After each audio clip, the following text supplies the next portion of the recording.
Okay, here we go. Testing, testing, testing. Wow.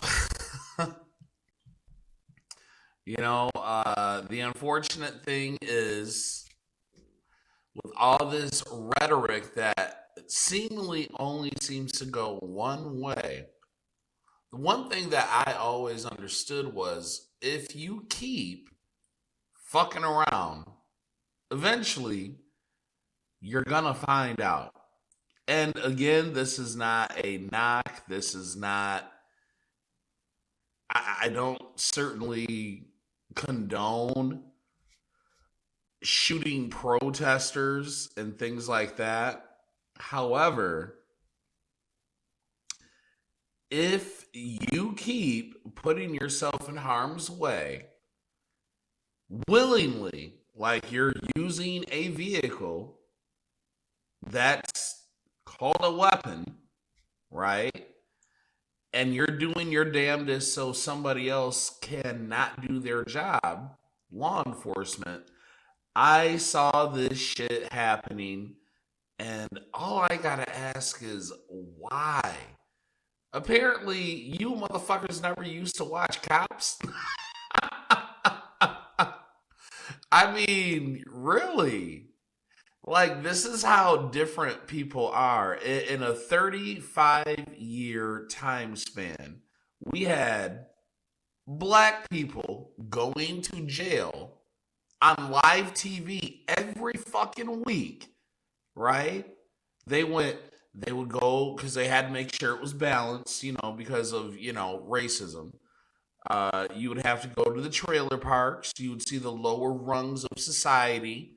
So it would be the lower class whites. You would have hood rat niggas doing hood rat shit.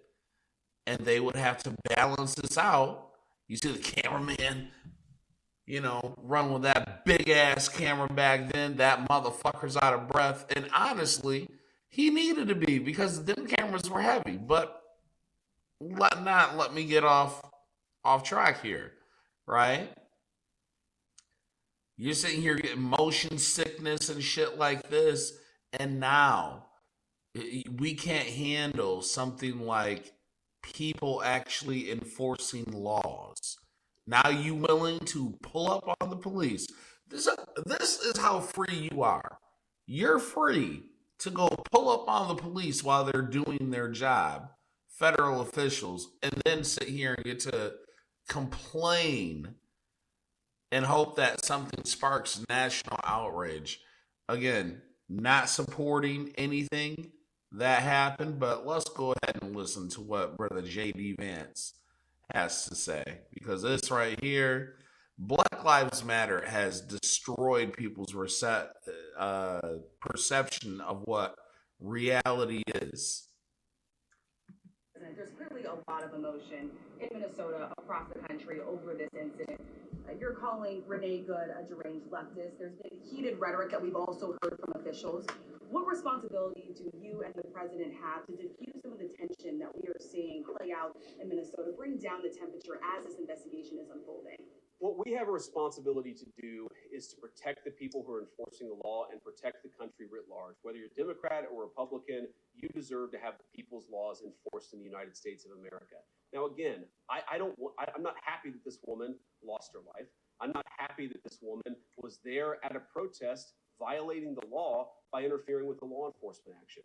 I think that we can all recognize that the best way to turn down the temperature is to tell people to take their concerns about immigration policy to the ballot box. Stop assaulting and stop inciting violence against our law enforcement officers. That's the best way to take down the temperature. And we're not going to give in to terrorism on this. And that's exactly what's happened.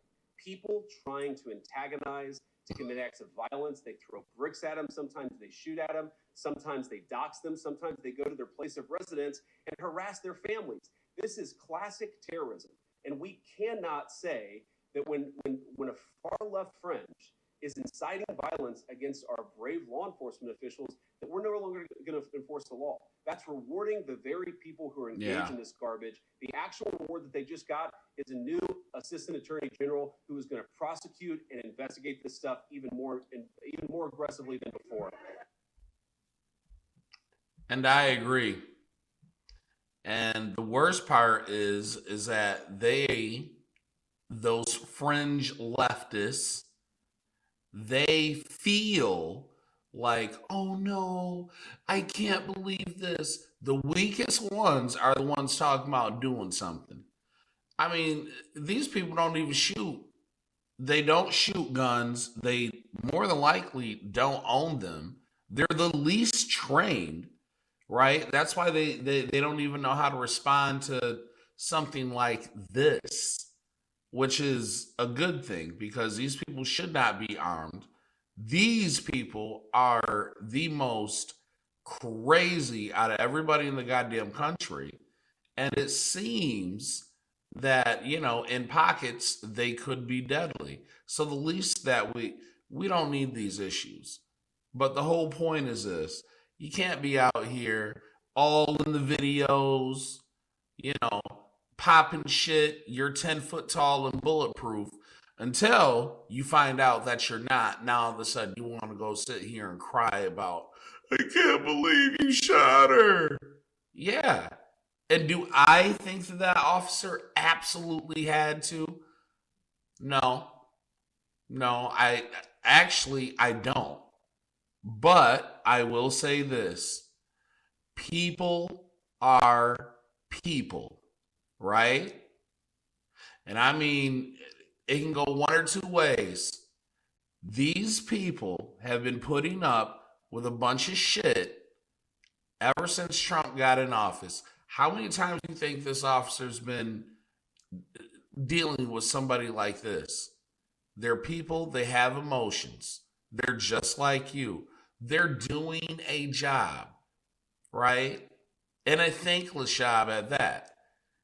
And y'all out here acting like your punk ass mom is going to save you from your tyrannical stepdaddy, right? The man that she actually chose to be with.